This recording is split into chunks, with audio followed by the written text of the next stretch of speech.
जब हम मैनेजमेंट के बारे में बात करते हैं तो सबसे पहले हमारे दिमाग में आता है कि मैनेजमेंट क्यों ज़रूरी है, क्या इसकी आवश्यकता है बिजनेस में। जब हम सबसे इसके लिए ये 3 कैटेगरीज पे आते हैं। सबसे पहली है ऑर्गेनाइजेशनल कैटेगरी, दूसरी है पर्सनल कैटेगरी और तीसरी है social category. Let's talk about organisational category. जब मैं इसमें बात करती हूँ, हर एक ऑर्गेनाइजेशन जब मैनेजमेंट शुरू करता है तो उसका सबसे पहला मेन एम होता है सर्वाइवल, कि वो बिजनेस में टिक जाए, मार्केट में रह जाए, किसी तरीके से सरवाइव हो पाए।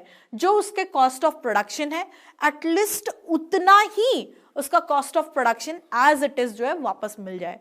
मतलब जितना वो प्रोड्यूस कर रहा है उतना मार्केट में बिक जाए। फॉर एग्जाम्पल, अगर आपने ये काफी गृह उद्योग में देखा होगा कि अगर कोई लेडी घर से बिजनेस शुरू करती है तो वो पापड़ का बिजनेस समझिए अगर शुरू करती है, तो अगर वो पाव किलो, आधा किलो या 5 किलो आटा सानती है पापड़ का, तो वो ये कोशिश करती है कि उसका जो 5 किलो आटा है वो अगर बिके तो कुल लागत उसकी सपोज 80 रुपए या 100 रुपए की हुई है, तो वो ये चाहती है कि वो 100 रुपए इस पापड़ को बेचने से कम उतना तो उसको वापस मिल जाए। तो that is the position of survival. अगला स्टेप, जब हम एक बार सर्वाइव कर जाते हैं तो हमारा जो नेक्स्ट स्टेप होता है दैट कि हमको मार्केट से अब प्रॉफिट मिलना चालू हो जाए, कुछ एक्स्ट्रा हमारे कॉस्ट ऑफ प्रोडक्शन से नॉमिनल प्रॉफिट मिलना चालू हो जाए। That is minimum 1% of the total cost of production. Cost of production का टोटल 1% हमको मिलना चालू हो जाए। फॉर एग्जाम्पल, अगर आपने कोई प्रोडक्ट 10 रुपए में प्रोड्यूस किया है, कोई प्रोडक्ट आपने 10 रुपए में प्रोड्यूस किया है, तो आप ये कोशिश करते हैं कि मार्केट में कम से कम वो 11 रुपए में बिक जाए, यानी 1 रुपए का नॉमिनल प्रॉफिट जो है वो आपको किसी न किसी तरीके से हो जाए आपके बिजनेस में। एक बार जब हम प्रॉफिट कमाने लगते हैं, मनुष्य लालची इंसान, मैनेजमेंट, अगला स्टेप क्या होता है हमारा कि हमको हमारा बिजनेस जो है वो ग्रो कर जाए, हमारे कॉम्पिटिटर्स को वो पीछे छोड़ करके ग्रोथ और डेवलपमेंट पे पहुंच जाए। कि आज अगर हमारा 11 रुपए का प्रॉफिट हो रहा है तो अगला हमारा प्रॉफिट 12 रुपए का हो, और आज जो मैं घरगुती बिजनेस कर रही हूं वो कल जो है वो कम से कम मेरा जो है वो डिस्ट्रिक्ट लेवल पे बिजनेस हो या नेशनल लेवल पे बिजनेस हो। एक बार मैं नेशनल लेवल पे पहुंचती हूँ तो मैं सोचती हूँ भाई मैं एक्सपोर्ट और इंपोर्ट भी करना चालू कर दूंगी। इसका सबसे अच्छा simplest example objectives of management का सर्वाइवल, प्रॉफिट और ग्रोथ इज लक्ष्मी महिला गृह उद्योग के पापड़, लिज्जत पापड़ जो आप अपने घर में खाते हैं। उन्होंने सबसे पहले जब बिजनेस शुरू किया था 10 किलो पापड़ से उन्होंने बिजनेस शुरू किया था।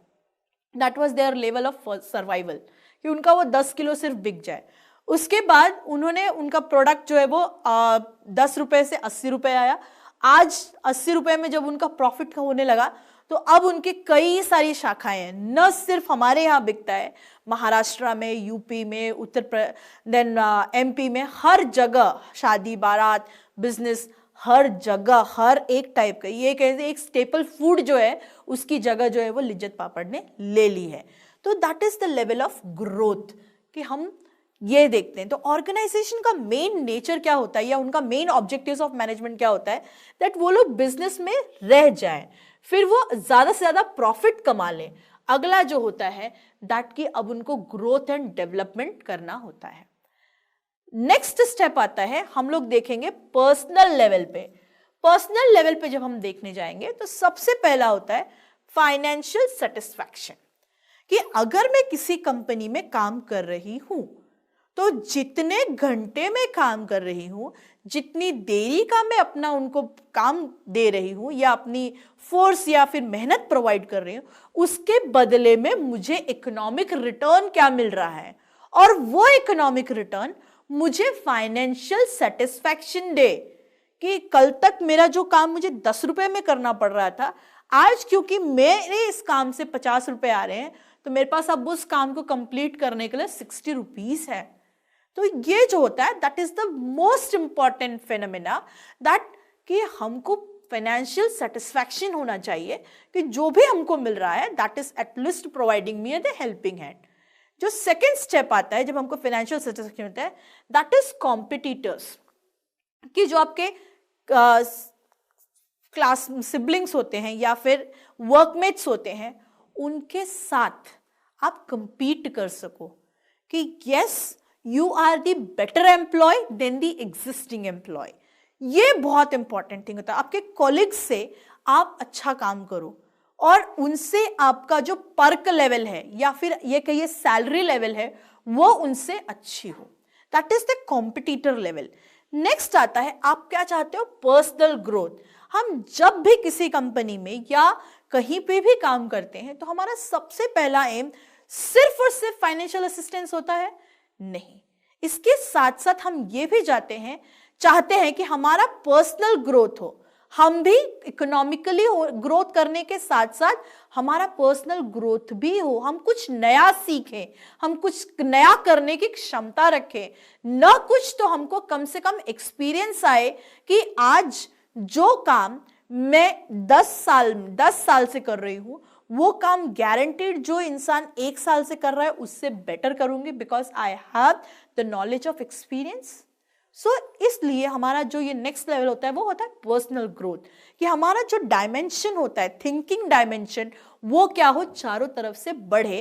That is our personal aim. अगला जो एम होता है पर्क्स एंड इंसेंटिव्स, ज्यादा का इरादा।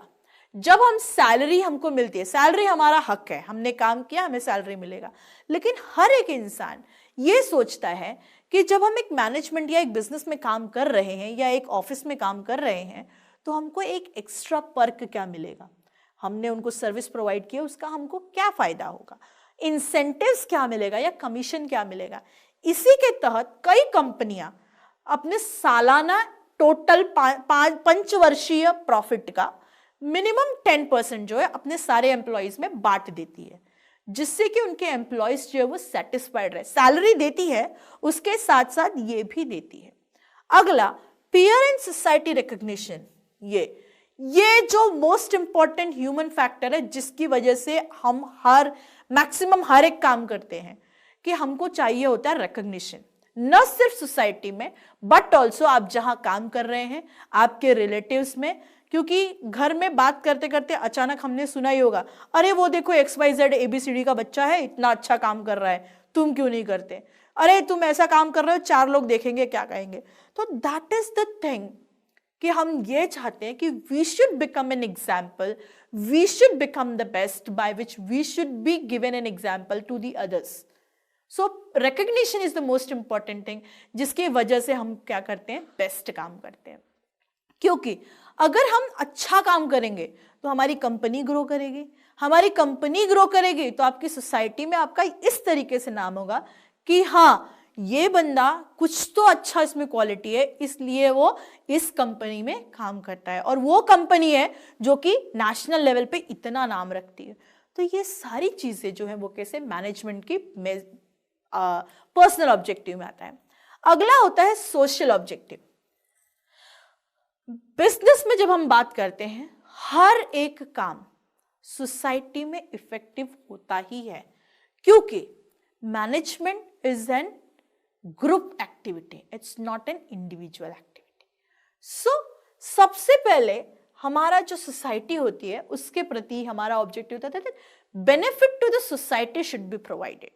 मिनिमम 1% और 2% जो टोटल इनकम होती है उसकी, वो सोसाइटी के अपलिफ्टमेंट के लिए दे दी जाती है, जिससे कि आपने देखा होगा कि कई लोग गंगा बचाओ एक्शन प्लान के लिए पैसे दे देते हैं, कई इंडस्ट्री वाले या कई बिजनेस वाले, तो ये सारी इसके अंतर्गत आता है।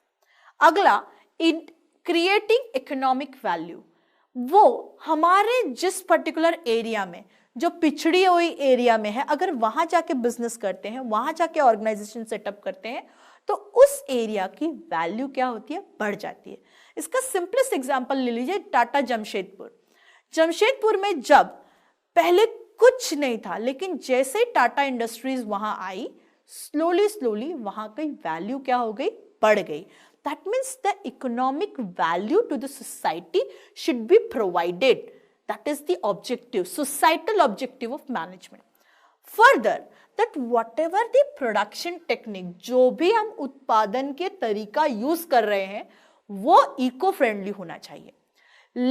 कम से कम एनवायरमेंट को वो पोल्यूशन दे, प्रदूषण कम का हानिकारक जो है वो कम प्रोवाइड करें, और हमारे जो एनवायरनमेंट का है वो ग्रोथ भी बना रहे और हमारा इकोनॉमिक ग्रोथ भी बना रहे, दोनों स्टेबल रहें।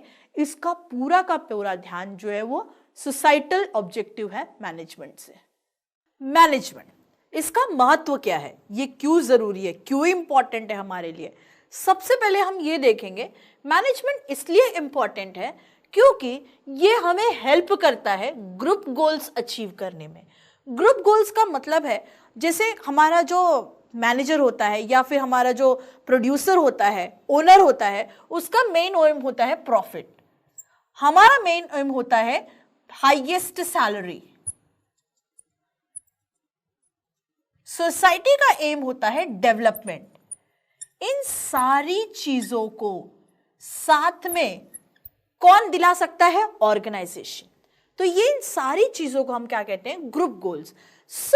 इन सारी चीज अगर हम परफेक्टली काम करते हैं या हमारा ऑर्गेनाइजेशन एप्रोप्रिएट लेवल पे काम करता है तो इन सारी चीजों को एक साथ अचीव करना हार्ड नहीं होता।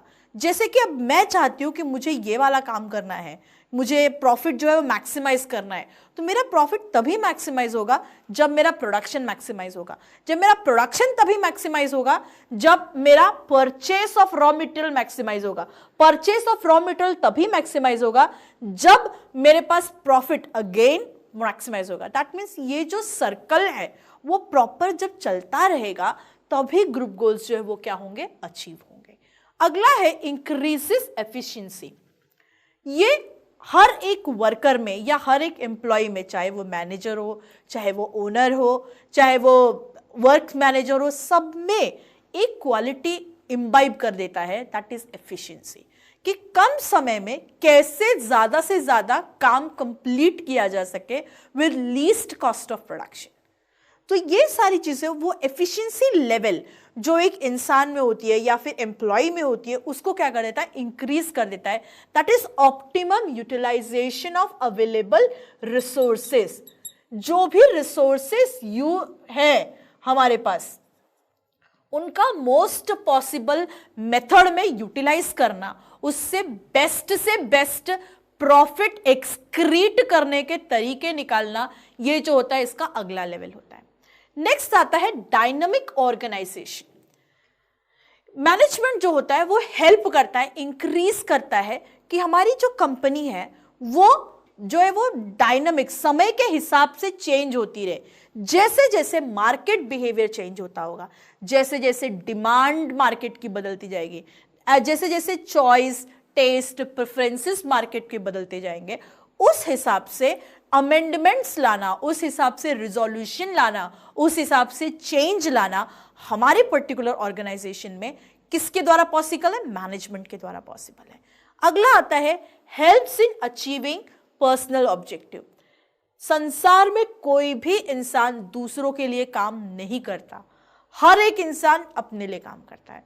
Similarly being the human being, अगर आप अपने लिए काम करोगे, अगर मैं सोचती हूं कि मेरा वर्क आवर जो है वो 8 घंटे है, मैं 2 घंटे ज्यादा काम करूंगी और टोटल 10 घंटे कंपनी के लिए काम करूंगी, तो 8 आवर्स की मुझे मिलेगी सैलरी, 2 आवर्स का मिलेगा मुझे पर्क या इंसेंटिव। अगर सेम विचारधारा अगर कंपनी के 8 लोग रख लेते हैं तो कंपनी को कितने ज्यादा घंटे काम मिले, 2 8 16 आवर्स का एक्स्ट्रा काम मिला। 16 आवर्स के एक्स्ट्रा काम में अगर वो 100 प्रोडक्ट प्रोड्यूस करती है जिसकी मार्केट में कॉस्ट जो है वो 1000 रुपीज है, तो उनको रिटर्न आता है 10,000 रुपीज, और इस 10,000 में से आपको 200 के हिसाब से 1600 उन्होंने पे कर दिया। आपने अपनी सैलरी के लिए काम किया, लेकिन इससे किसका फायदा हुआ, कंपनी का। That means I want to say that group goals are only achieved when the personal goals are there.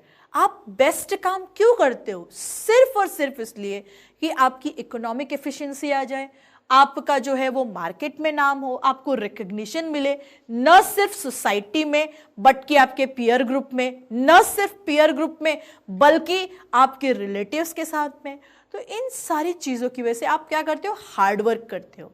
तो ये सारी की सारी चीज़ें कैसे पॉसिबल हो, if the management of the work force is appropriate, efficient. अगला आता है डेवलपमेंट ऑफ द सोसाइटी। अगर सारे के सारे मिलके बेस्ट काम करेंगे तो ही कुछ एक्स्ट्रा बचेगा, cost of production, profit, personal goal, ये सारी चीज़ों से कुछ एक्स्ट्रा बचेगा। अगर वो एक्स्ट्रा बचेगा तो ही आप ऐसी डेवलप्ड टेक्निक के बारे में सोच पाओगे जिससे कम से कम पोल्यूशन हो और आपके सोसाइटी को कम से कम जो है वो हानि पहुंचे। एक तो ये थे। दूसरा, आपके पास अगर एक्स्ट्रा इनकम बचेगी, आपके जो कॉमन गोल और पर्सनल गोल और फिर आपके जो कॉस्ट ऑफ प्रोडक्शन को छोड़ के आपके पास जब एक्स्ट्रा इनकम बचेगी तभी तो आप उसको डोनेट कर पाओगे सोसाइटी के डेवलपमेंट के लिए। तो इसलिए management, appropriate management is very much important for the development of the society as well. So these are the few points जो कि ये डिस्क्राइब करते हैं कि एक बिजनेस में या एक ऑर्गेनाइजेशन में मैनेजमेंट क्यों आवश्यक है, उसकी क्या इंपॉर्टेंस है, क्या महत्व है।